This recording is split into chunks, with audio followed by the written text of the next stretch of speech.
Radyo Pilipinas, 657 AM. Usapang Agrikultura.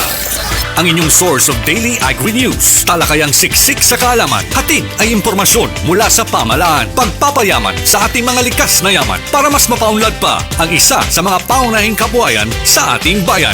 Usapang Agrikultura. Dito lang sa Radyo Pilipinas.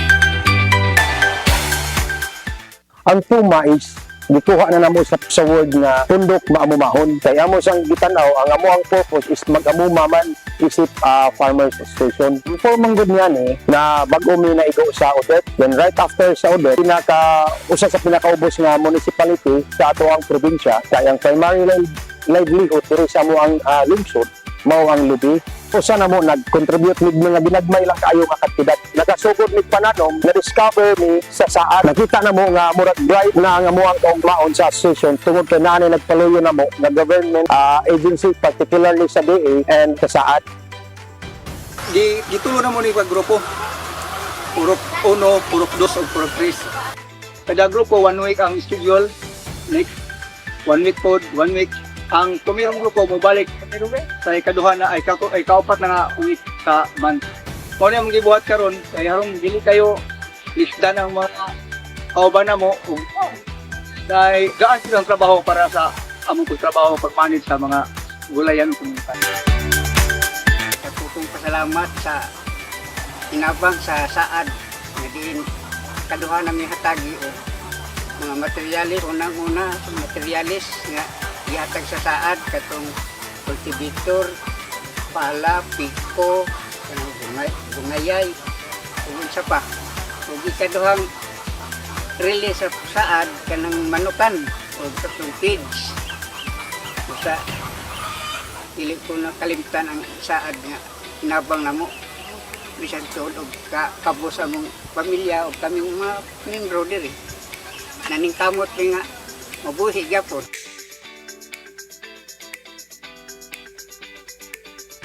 Pag-abot sa SAAD, may mga seminars nga ilahang conduct para sa amua aron ma-enhance pud mi sa pag-atiman sa among mga tanom.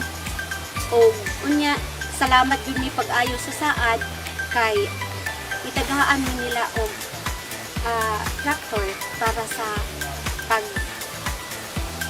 pag-cultivate sa yuta nga dili namin magkadikuhon, dili nahagop kaayo.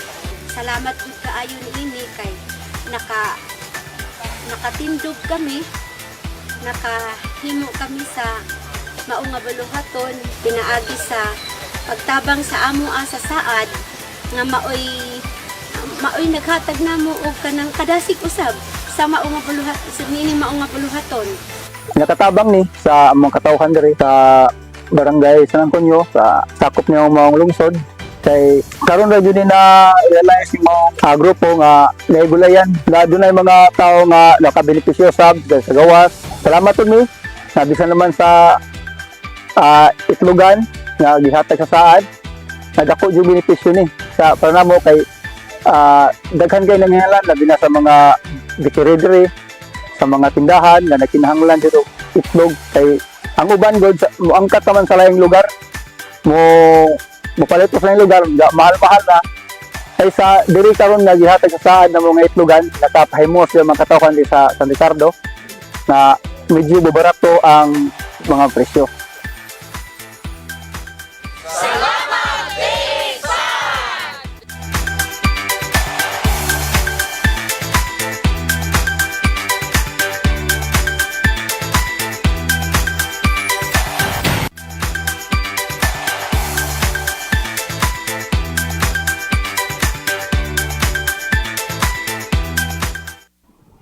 Maupay nga aga ha aton nga tanan labi na hanaton mga avid listeners and viewers hanaton farm radio program nga usapang agrikultura nga mababatian ha Radyo Pilipinas sugod kalbayog ngan Borongan kada Lunes tubto Biyernes alas 5 nga dahit alas 6 hitaga.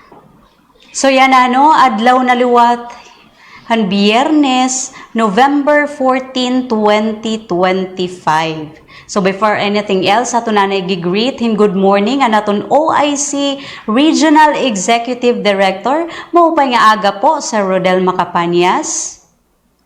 And of course, ang aton OIC RTD for Operations. Good morning po, Ma'am Jeneline Almeria. Yan ang naton mga division chiefs and colleagues nga daha Department of Agriculture, maupay nga aga hay yung atanan. And of course, di rin naton kakalimtan pag-greet and good morning nga naton mga hard-working farmers nga ada yan na namamati haira mga field nga naada haira mga panimalay. Good morning po haiyo nga tanan. Ako ngayon Jessica Alvero, nga na mahatag na liwat kita hin updates hanaton bantay presyo or naton price monitoring. Asya po na naton updated nga price list ng mga agri-fishery commodities nga diha merkado ha Eastern Visayas. So ini po nga price watch iginhatod ha aton han Agribusiness and Marketing Assistance Division. Damo nga salamat po ha iyo. So tika nga naton han presyo hanaton bugas ha merkado. An imported commercial rice nga special 56 pesos, premium 48 pesos. Local commercial rice special 70 pesos an kilo, premium 42 pesos. Well-milled 40, nga non-regular milled 38 pesos an kada kilo. Para liwat ang updated nga presyuhan han mga corn products. Ang corn nga white 80 pesos an kilo, corn nga yellow 45 pesos, corn grits white food grade 45 an kilo, corn grits nga yellow food grade 39 pesos, corn crack nga yellow feed grade 46 pesos an kilo, ngan same gihapon ang presyo hanaton corn grits nga feed grade 46 pesos gihapon an kilo. So para liwat naton mga konsumidor nga nag-aabang naliwat yan han updated nga presyo han isda ha merkado. Ang bangus nga large 240 pesos lagi hapon, bangus nga medium 220, tilapia 200 an kilo, galunggong nga local 200, alumahan 240, bonito 250, salmon head 260, sardines o tamban 100, squid o pusit Bisaya 380 pesos, nganan yellowfin tuna 280 pesos per kilo. Of course, may adagihapon kita updated nga price list naton livestock products. Tika nga naton hanaton beef rump 480 pesos an kilo, beef brisket 350, pork ham o kasim 350 an kilo, nganan pork belly same gihapon 350 pesos an kada kilo. Para liwat hanaton mga mami nga abangers han updated nga presyuhan han mga chicken products. Para liwat ini hanira mga kids, hanira mga chikiting. So an whole chicken 180 pesos an kilo, wings 220, thigh part 220, breast part 220, same hand drumstick 220, quarter leg 220 gihapon, and head 50 pesos an kilo, nganan Adidas 120 pesos. Yes, so adi naliwat an updated nga presyuhan han mga egg or bunay.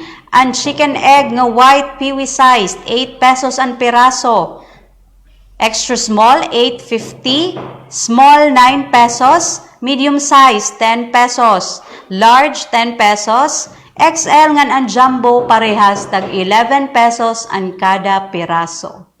Para liwat han mga nag-aabang na han presyo han mga panakot or mga spices.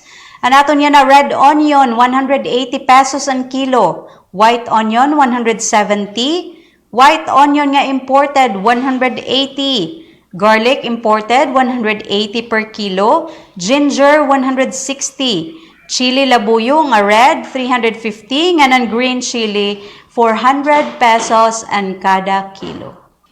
Of course, dirigyap naton kakalimtan, paghatag, and updated nga presyo, naton mga upland vegetables. Kay damo puluwatan naton mga health conscious nga mga konsumidor nga nagaabang gihapon niya na para panginanuhan mga presyuhan. So, ang bell pepper nga green, 425. Same han presyo, han bell pepper nga red, 425 ang kilo. Broccoli, 350. Cabbage nga rare ball, 80 pesos. Cabbage nga Scorpio, 120. Carrots, 180 ang kilo. Baguio beans nga white potato, parehas, tag 160 pesos ang kilo. Pechay Baguio, 120.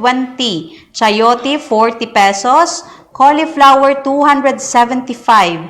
Celery, 300. Lettuce nga green ice, 300. Lettuce nga iceberg, 265. Nga ng lettuce nga romaine, 250 pesos ang kada kilo. Yan, of course, kung may mga upland vegetables, may gihapon kita mga lowland vegetables nga always naton ginpapalit haaton mga merkado. So, ang latest po nga presyohan ng palaya, 140 pesos ang kilo. Sitaw, 80 pesos. Pechay nga native, 100 ang kilo. Squash, 50 pesos. Eggplant, 90 pesos. Nganan kamatis, 100 pesos ang kada kilo. So, makadinalot kita naton fruit section. Ang kalamansi, 80 pesos. Banana nga lakatan, 100 pesos. Banana nga latundan, 50. Banana nga saba, 25. Papaya, 70 ang kilo. Mangga nga Carabao, 145. Avocado, 167.50. Melon, 120. Pomelo, 120. Nganan watermelon, 60 pesos kada kilo. Para liwat, natin mga other basic commodities. Parehas na lahan asukar. Ang sugar nga refined, 80 pesos lagi hapon ang kilo. Same price, ang sugar nga washed, 80. Sugar nga brown, 70 pesos. Cooking oil nga 350 ml, 40 pesos. Nga non-cooking oil nga 1 liter, 100 pesos. Anaton liwat, cassava tubers, 30 pesos. Sweet potato, 50 pesos. Jackfruit nga Eviark, 85. Salt nga fine, 60. Nga non-salt nga coarse, 20 pesos. So, asya pod to, an updated nga price list han mga agri-fishery commodities nga di ha mga merkado ha Eastern Visayas. So, damo nga salamat po hanaton Agribusiness and Marketing Assistance Division para han paghatag han weekly updates hanaton price watch or hanaton bantay presyo. Reminders la po hanaton mga listeners and viewers nga bangin po mapapausa ka mo nga iba-iba po ang presyuhan nga daha iyo mga merkado. Ini po asya po ini ang consolidated nga price list han nga tanan nga merkado nga diha Eastern Visayas. So expected na po nga magkakaiba-iba ang presyo ha kada merkado. So para po liwat, updated ka mo han latest nga mga presyuhan hanaton mga agri-fishery commodities, pwede po ninyo i-like, follow and share naton Facebook page ang Department of Agriculture Eastern Visayas. Kundiin may da po kami mga weekly updates han price monitoring. Ngan may da po kamo nga makikita nga QR code. So pwede po ninyo i-scan ini nga QR code para makadawat kamo han bantay presyo text blast. Again, damo nga salamat po naton Agribusiness and Marketing Assistance Division. So asya po to naton latest nga updates han mga presyo han mga paralito naton ha merkado. So makadiluwat kita hanaton weekly updates hanaton Special Area for Agricultural Development o kunsaad program. So yan nga semana ato nagfi-feature ang duhan naton nga farmer associations nga diliwat ha Southern Leyte. So han last month han October, didahan bulan han Oktobre, nagkamay-ada ang Padre Burgos Southern Leyte activity nga gintawag nira nga Agri-Aqua Hapag Fair 2025. So ini nga Agri Aqua 2025 hapag fair nga diha Padre Burgos mayada kita hini nag-join nga duha nga farmer associations nga beneficiary hanaton saad program phase 2. Asya po ini naton duha nga beneficiaries tikang mismo habungto han Southern Leyte, tikang ha Padre Burgos, Southern Leyte. So asya po ini ang mga associations nga kuot dinahugan Integrated Farmers Association o CDFA, ngan an Association of Farmers and Fisherfolk of Barangay Santa Sofia o AFOBS. So ini po nga duduha nga mga farmer associations nga nag-join han Agri Aqua hapag fair 2025 aadtula po inihira na ukoy ha Padre Burgos, Southern Leyte. So para po ma-showcase nira mga products para magkaada hirahin chance nga makapamaligya hanira mga produkto ngadto ha munisipyo han Padre Burgos. Nagkadto po nato na association, nag-join hirahan activity para liwat kuno at least hadto nga adlaw meda nira additional nga income ngan mapahibaro liwat ha mga residents han Padre Burgos nga mayada nira mga available nga mga agricultural products para liwat po mas dumamo pa ang ira market opportunities. So para naton CDFA nga association nagbaligya inihira hanira mga fresh nga vegetables kundi nakahalin hira hasuludin sa kaadlaw hin 7,695 pesos. So inino sari-sari ini nga mga utanon nga iragin pamaligya, may danira okra, may sitaw, may ampalaya, ngan may tarong. So nga tanan po ini nga harvest mga fresh po ini tikang mismo hanira communal garden. So anaton CDFA nakadawat inihirahan swine production project tikang ha special area for agricultural development o kung saad program. Pero labot la po liwatan pagpamuhihan baboy, yan na nagve-venture liwat or nag-start na liwat hira pagtanumhin mga utanon para liwat may ada daw hira additional nga income aside la liwatan babuyan nga igin provide ha ira han saad program. Yes, so amazing naton mga farmers, hardworking kaupay, naton mga farmers from Southern Leyte nga kung may adaman ginahatag nga hinabang ang gobyerno para haira, diri laluat inihira dito na laom hit may ginahatag. Naghihimo gihapon hira hanira kalugaringon nga mga initiative para daw magkaada liwat hira in other sources of income labot laliwatan ni ginhatag nga mga hinabanghan gobyerno. So may da pa po usa nga farmer association nga nag-join hini nga Agri Aqua hapag fair. Asya po inian AFOBS or an Association of Farmers and Fisher Folks of Barangay Santa Sofia nga taga Padre Burgos lagi hapon. So inihirano na maligya gihapon hin 35 nga trayhan bunay nakahalin hirahin total nga 8,320 pesos.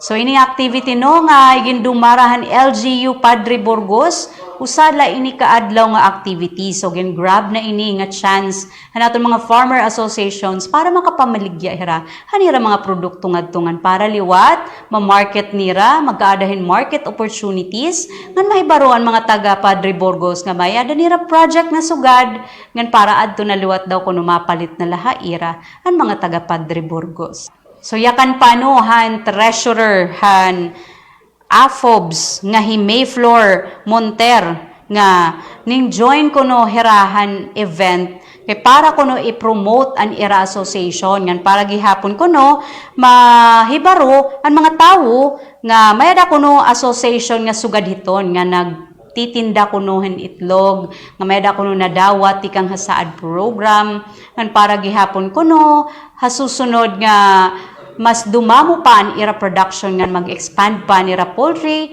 mas damo po ira magiging customer. So nag-share po gihapon na naton representative from CDFA nga si Juanita Dalangin. Dako daw po adto nga bulig an activity nga igin dumarahan LGU Padre Burgos para han mga association members han CDFA. Kay para ira chance na ko no ininira para mo-sustain liwat an presko nga mga utanon para liwat mas makapag-produce pahirahin damo nga utanon kay mas magkaada maluwat hirahin other nga mga market opportunities aside la liwat nga tuhaira kalugaringon nga barangay. So damo nga salamat po naton duha nga associations from Padre Burgos, Southern Leyte. Haniyo pag-join hin mga sugad hini at least yan na nababaro na po kamo pag-market han mga products, ang mga gintutot do ni Saad, pinaagihan mga trainings, ang mga market-related trainings kung paunan niyo pagtinda or pagbaligya or pag-dispose sa niyo mga products, na-apply na po niyo yan na ngadto hit iyo mga livelihood projects. Amazing ano? So, dirila po kasi mga livelihood interventions ang iginahatag ni Saad program. May da po gihapon ni akip nga mga trainings, nga may da po gihapon ni mga assistance. For example, mga technical assistance nga kinahanglan hanaton mga Saad farmer beneficiaries. Yan. So, hindi po nga activity, an Agri-Aqua Hapag Fair 2025. Iging kuha po ini nga resource speaker. Nag-speech po didiya naton Saad Provincial Coordinator for Southern Leyte, nga Ma'am Jocelyn Cabanias. Yakan pa niya ngadtuhan niya speech, niya inspiring message para hanaton mga farmers according kan Ma'am Jocelyn nga ini kuno nga event maupay ko ini nga chance para kuno ma-meet liwat kunuhan mga residentehan Padre Burgos ang mga hard-working farmers nga beneficiaries han Saad program. So para po kan Ma'am Cabanias na-showcase ang mga agricultural products ng mga farmers, and then nagkakaada po in sense of pride ang naton mga farmers nga para ira na di-display ang ira mga hinaguan nga nagkakaada gihapon in other market opportunities nga mas nadulugangan pa ang income hanaton mga Saad farmers. So damo nga salamat po hanaton mga implementors han Saad program nga daha Southern Leyte nga active liwat hinduro han pagsuporta hanaton mga Saad farmers nga tanan po na kinahanglanon nga assistance sa naton mga Saad beneficiaries igin po provide po hanaton Saad implementors from Southern Leyte. So para po hanaton duha nga associations no nga nag-join hini nga Agri-Aqua Hapag Fair 2025 ang kuot dinahugan Integrated Farmers Association o CDFA nga nan Association of Farmers and Fisher Folks of Barangay Santa Sofia o AFOBS. Damo nga salamat po han iyo pagiging hardworking. Damo nga salamat po han pag-sustain niyo han livelihood projects na iginhatag ni Saad program. Waray po niyo ginsayang ang mga assistance nga iginhatag ha iyo. Hinauton ta nga mga sunod nga panahon no mas dumamo pa ang iyo mga income generating activities ngan mas madugangan pa ang savings sa niyo asosasyon ngan nga tanan nga mga goals niyo iyo gihapon makakabot sa susunod nga mga tuig. Padayon po kamo mga Saad farmers, padayon po pag-sustainhan mga projects, padayon po kamo pag-produce hin pagkaon para hanaton mga communities. Saludo po it Saad program ha iyo nga tanan. So asya po doon natin mga updates, ang latest updates naton, ang weekly updates, tikang ha special area for agricultural development o kung Saad program. Damo nga salamat po han pakig-angay na liwat haamon hasulod hen sa ka oras nga paguruhimang raw nga diha usapang agrikultura. So hinauton ta nga padayon lagi hapon kamo nga masuportahan namon mga episodes kada Lunes tubto Biyernes alas 5 nga dahit alas 6 hit aga. Ako ngayon hi Jessica Alvero, maupay nga aga.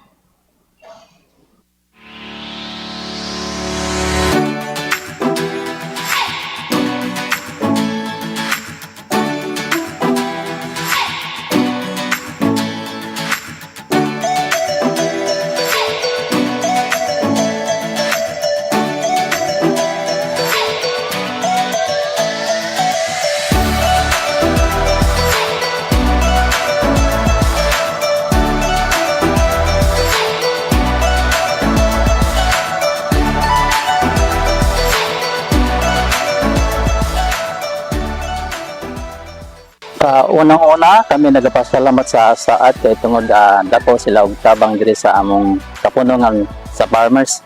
Kaya nga mong ginagbay nga panginahanglan usab natabangan nila. Like sa pag sa mga paitlogan nga aduna usab kami nabaligya diri sa among barangay na ang katong uban namong mga kabarangay di na mga to sa laing lugar nga mapalit.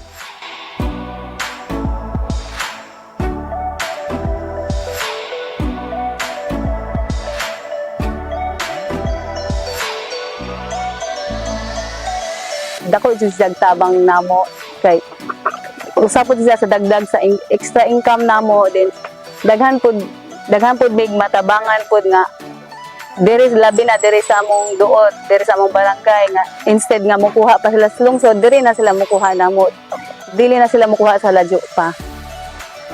Tungkol po sa saad, nakahimo mi ka na para ini nga egg layer.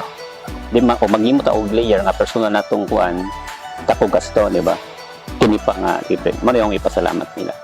Among alagaan ang manok kay maunay among ikaduhang nga source of income. Kung makatabang pud sa dili lamang sa namo apil sa mga membro o sa mga tao nga nagkinahanglan og egg consumption.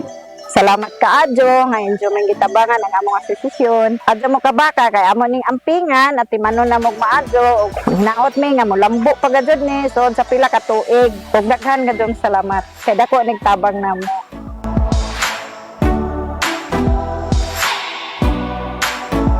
Pasalamat jugo kay dakong tabang ang maong proyekto nga gihatag namo kay dugang lagi sa income namo sa pangadlaw-adlaw nga income.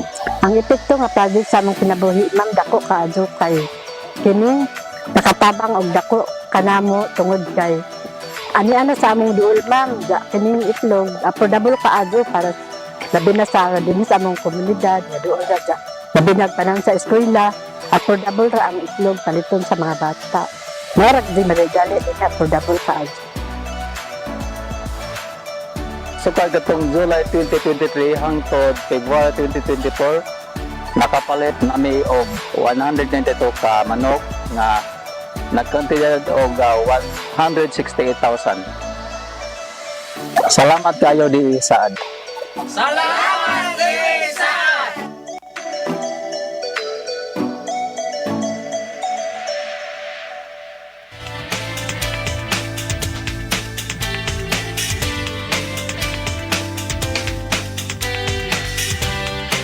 Mograph. Sa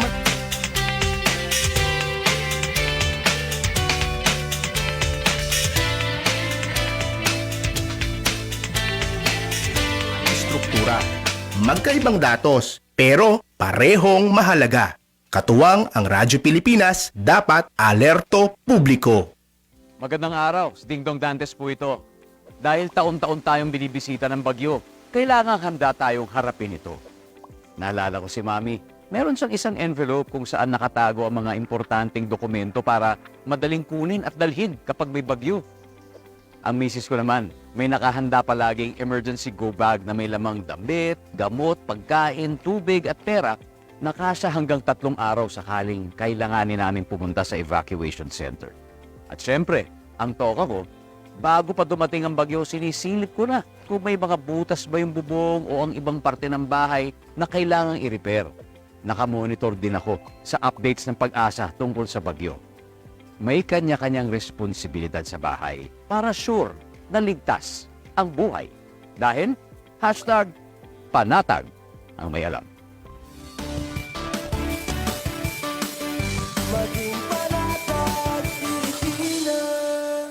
Itinuloy na po natin ang zero balance billing. Libre po.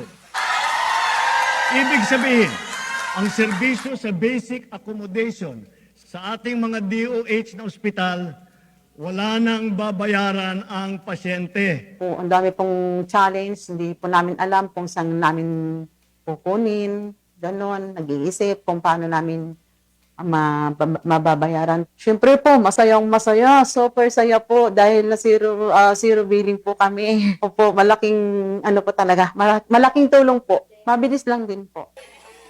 Bayad na ang bill ninyo.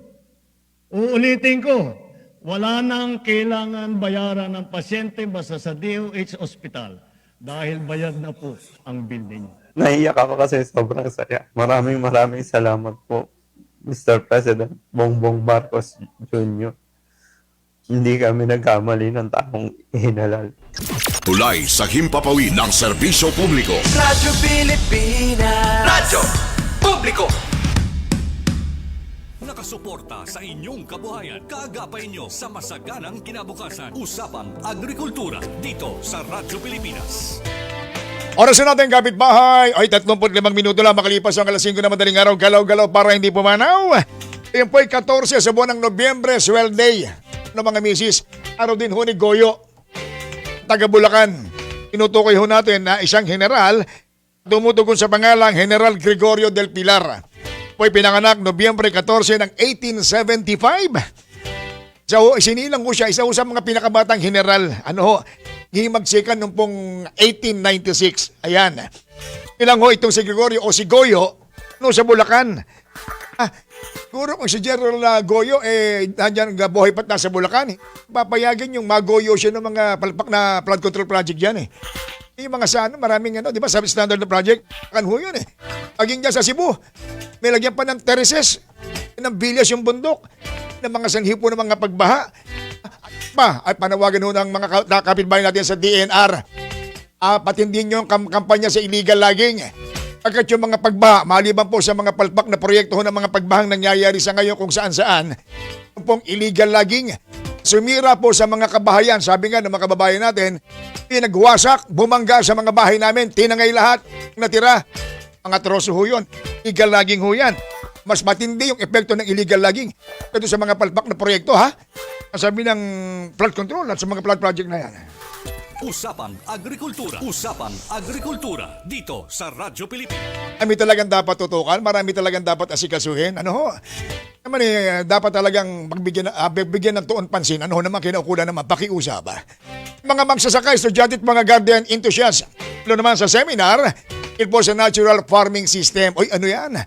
Pero rebilya sa detalye, WRB, Radyo Pilipinas, Radyo Publiko Naga. Radyo Pilipinas. Radyo Pilipinas. Report. Lumahok sa isang seminar hinggil sa natural farming system ang mga magsasaka, mga estudyante at mga garden enthusiasts sa lungsod ng Naga. Nagkaroon ng hands-on activity ang mga partisipante.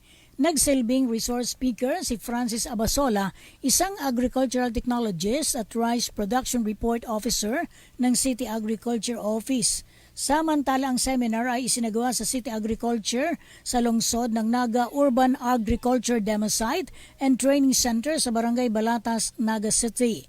Nakilahok sa naturang aktibidad ang mga guro mula naman sa Department of Education sa lungsod ng Naga kasama ang mga estudyante sa Sibesua, mga magsasaka at mga gardening enthusiast. Sa pamamagitan ng pagsasanay na ito hinggil sa natural farming, natutunan ng mga kalahok ang mga simpleng paraan sa pag-establish ng simpleng garden sa pamamagitan ng modernong teknolohiya hinggil sa agrikultura. Samantala, sa mga susunod na araw ay muling magsasagawa ng pagsasanay ang City Agriculture Office. Para sa Bagong Pilipinas, Myra Revilla, Radyo Pilipinas, Radyo Publiko, Naga, Camarines Sur. Usapang Agrikultura. Usapang Agrikultura dito sa Radyo Pilipinas. Oras na natin, kapitbahay, 38 minuto na po makalipas ang alas 5 na madaling araw. Galaw-galaw para hindi pumanaw mga biyahero-biyaheran na hindi makaya yung long drive.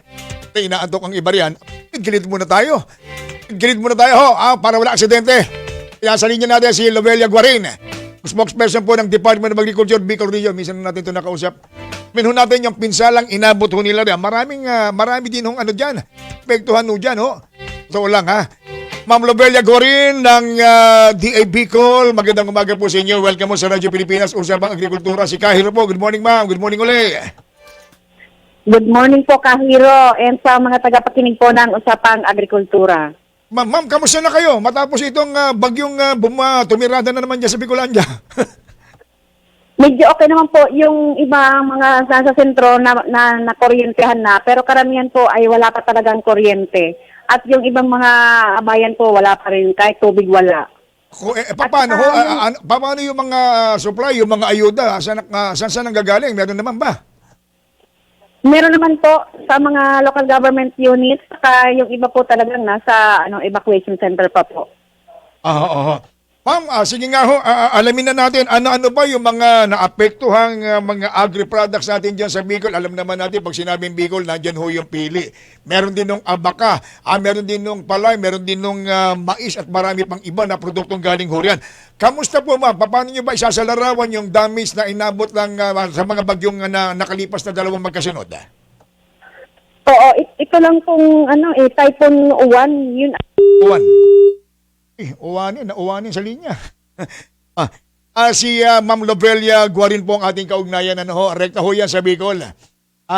Hihingi po tayo ng kanyang report na po dito sa damage at talawak po ng pinsala na nagawa po ng bagyong si Juan. Diyan po sa lalawigan ng Bicol. Juan, grabe ho ha. Eksena natin dito sa Pilipinas, sinalo ng Taiwan. Lubog po ang mga bahay, lubog po ang mga sasakyan. Klase itong uwan na to. Sabi nga talaga, ang climate change, ganyan po talaga ang senaryo. Talaga ang larawan na makikita. Ito ng climate change, suya, kaya dapat ito tayo pare-pareho. Belia, balik po tayo, naputol kayo. Opo, umabot na po as of kahapon yung ating damages sa agriculture sector sa buong Bicol sa 1.3 billion. Wow, billion na. Ang huya, sa bagyong uwan lang yan? Bagyong Uwan lang po. Iba pa po yung Typhoon Opong. Malaki din, pero hindi umabot sa billion yung sa Typhoon Opong damage. Ito po kasing sa Opo ay Typhoon Uwan. Pinakamalaki yung sa Catanduanes, inabot ng 804,175,693 pesos yung mga losses sa Abaca ng Catanduanes po. And yung iba naman po ay halos 6 na probinsya po talagang may na-record po na damage dito kay Typhoon Uwan. Ibig kong sabihin, yung mga na-damage sa mga Abaca na yan, sa Catanduanes, alam naman natin ang Catanduanes, yan po ang Abaca capital. Ano ho yun? Wala na, hindi naman pakinabangan talaga.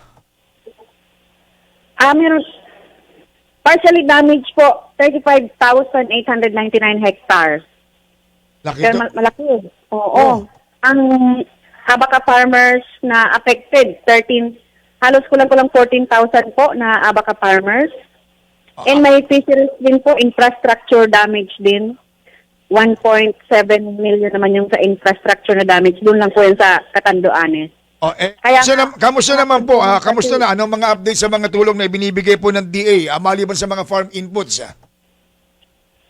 Ang kahapon po, pagpunta ni BBM, President Bongbong Marcos at ni Secretary Francisco Chu Laurel doon, inutusan po niya yung mga agency na tumulong. Ang pinakauna kasi yung nawala ng mga bahay, mga construction materials yung kailangan. Pero po sa DA naman na meron po tayong nakahanda na 168 million worth na mga intervention. Kung maaari na ulit silang magtanim ay pwede na po. And yung mga Abaca na nasira, siguro tataniman na muna po ng mga cash crops, na mga high value crops. Kaya namigay din po tayo ng vegetable seeds para madali yung yung income. Kasi ang Abaca medyo matagal. Matagal ho yan.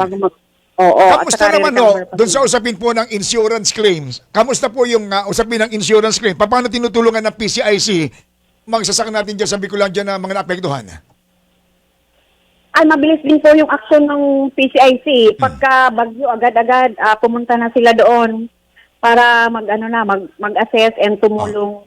Kasi yung mga through the municipal agriculture offices na po yung pag-a-apply sa indemnification ng ating mga farmers, hindi naman po isa-isa. Kaya mabilisan na. Salamat po. Siyempre, Ma'am Lobelia, kasama din po dyan yung mga iba pang programa ng pagpapautang. Ibig sabihin, yung pong pagpapautang sa pamamagitan po ng Agricultural Credit Policy Council, yung ACPC, ituloy pa rin ho yan, nagbibigay ng pautang. Kahit yung iba dyan, siguro may dati ng utang, nagpapatong-patong siguro. Agreement. Opo, pag may state of calamity kasi, automatic po yung ating sure aid na 25,000 pesos na pwedeng ma-loan ng mga affected farmers kung nasaan po yung state of calamity. And meron din, through the ACPC po yan, and meron din naman tayong mga existing po na mga pautang like yung agri-negosyo loan na pwedeng umabot sa milyon po yung pwedeng mahiram. Paano ginagawa, Ma'am Lobelia? Alam natin na sunod-sunod po yung mga trahedyang nangyari dyan sa Bicolandia, partikular ng Catanduanes. Paano kung mayroong outstanding loan at halos kakaproso pa lang yung nababayad, may pwede pa maka-avail ng pautang sa parehong mga lending company? Pwede po, oo. Basta nagkaroon po ng state of calamity, hindi naman po tinitingnan na yung mga iba pang utang. Kasi ito, 25,000 po per, lang naman, per individual. Individual sa mabuti naman. Hindi association. Maliban ho doon sa mga pautang na binabanggit na yan, kamusta naman ang tulong na naibibigay ho, kontribusyon? Anong merong parte ang mga kooperatiba dito sa mga magsasaka natin dyan sa Bicolandia? Anong partisipasyon ng mga kooperatiba? Ay simula po nung pagkatapos ng bagyo ay meron na pong mga Farmers Cooperative and Association aside from the National Food Authority na nag-o-offer po ng benting bigas. So marami na pong sites doon na pwedeng mapagbilhan ng makabili ng benting bigas itong ating mga kababayan. Sa buong Bicol po yan at saka lalo na po sa Catanduanes. Naputol na naman ang linya ni Ma'am Lobelia. Nasa Pandan Catanduanes siya mismo si Ma'am. Pandan. Mismo sa Bicolandia. Balikan natin si Ma'am Lobelia Guarin. Yung Guarin, parang ibig sabihin niya protector eh. Parang German word ang pinagsimulan niyan, 'di ba? Yung Guarin. Ibig sabihin niya protector. Talagang dapat proteksyonan yung ating mga magsasaka. Siya po yung ating nasa linya ngayon. At titingnan din ho natin, alam naman natin yung pili. Pag sinabing pili, walang ibang pinanggalingan yan. Kundi talagang alam, Bicol. Pili, di ba? Paano naman naapektuhan yung produksyon ng pili nuts? Yan. Natin si Ma'am Lobelia. Ma'am, balik po tayo. Ma'am, may mga pumapasok nga na mga tanong din pero mahilig to ng mga suki ito ng mga pili nuts eh. Musta daw po, paano daw ho naapektuhan ng bagyong uwan yung produksyon ng pili dyan sa Bicolandia? Ang pili po hindi masyado kasi parang may tawag dyan, yung habang lalong binabagyo, lalong namumunga ang pili. Ganoon? Oo, saka matibay ang mga branches. Karamihan wala pong report na pili na damage kasi bira naman pong maputol yung mga puno ng pili. At saka parang tawag doon, mas sukista. Habang lalong nasusugatan siya, lalo siyang namumunga. Parang sundalo habang nasusugatan, lalo tumatapang. Opo. Wala sa report na may mga damage ng pili. Although, itong si Bagyong Owan ay napakalakas kaya yung mga malalaking puno na bunot po talaga sa ugat.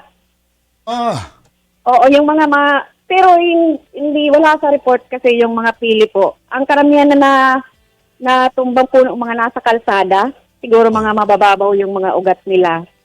Kaya nagambalang sa kalsada noong pagkatapos nung bagyo. Yan po bang pili nuts, mataas na puno ba yan o mababa lang yan?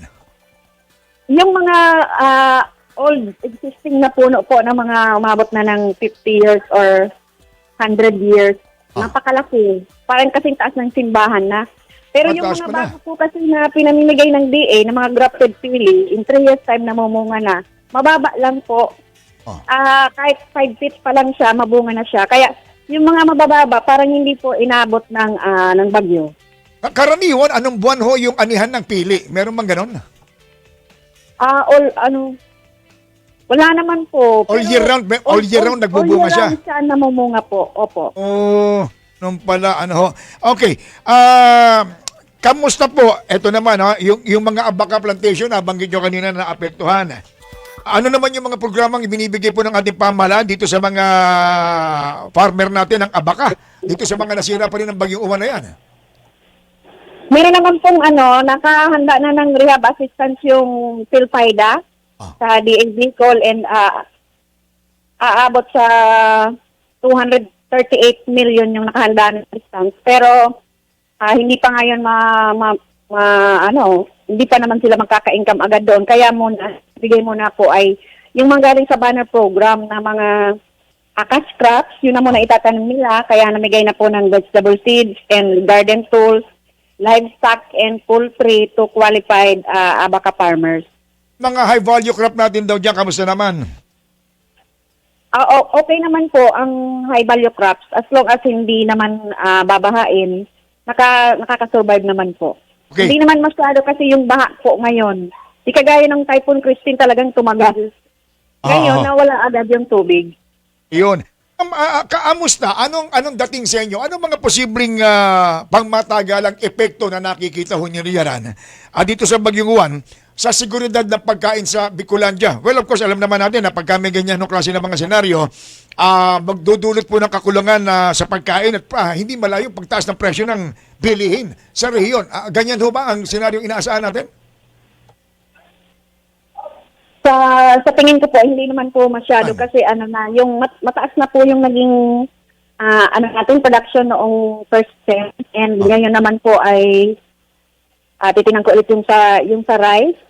Medyo mataas, nakaani na po tayo pa 14, parang 20% na lang yung hindi naaani o 14%. So wala tayong problema sa bigas?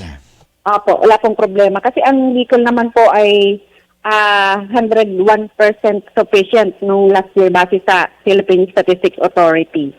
And ang naapektuhan po dito sa rice, kasi yung major crop din po natin, 6,315 hectares out of the 88,000 standing crop. 88,000 hectares na rice, yung standing crop sa Bicol, and ang naapektuhan lang po ay 6,315 hectares. Kamusta naman ho yung pangisdaan? Alam naman natin na isla ho ang Catanduanes talagang karagatan yan. Kamusta po pagdating po sa mga pangisdaan?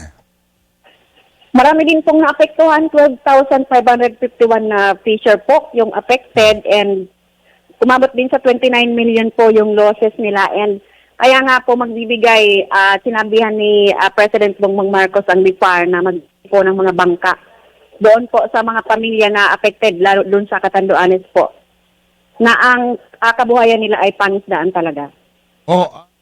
Tama ba pagdating sa usapin ng evacuation? Halos 1 milyong katao ba nilikas dyan sa Bagyong Juan? Pinakamarami daw evacuate sa Bicol region. Opo, kasi lesson learned na yung sa typhoon Christine na mga kunting ulan pa lang dapat mag-evacuate na talaga kung nasa bahain na lugar.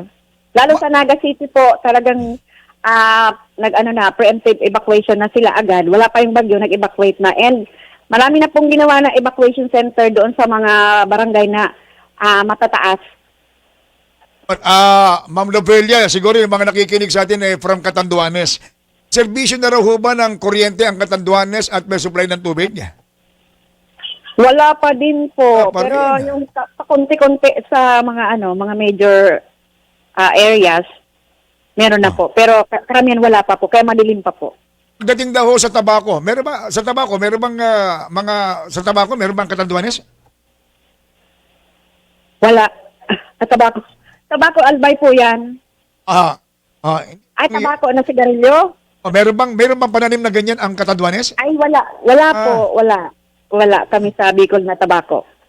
Talagang number 1 diyan, pili Ito bang pili, yung presyo nito, bagamat sabi nyo nga kanina, hindi naman talaga naapektuhan at matitibay habang binabagyo, lumalakas, tumitibay at magiging matatag. So, hindi apektado ang presyo ng pili dyan?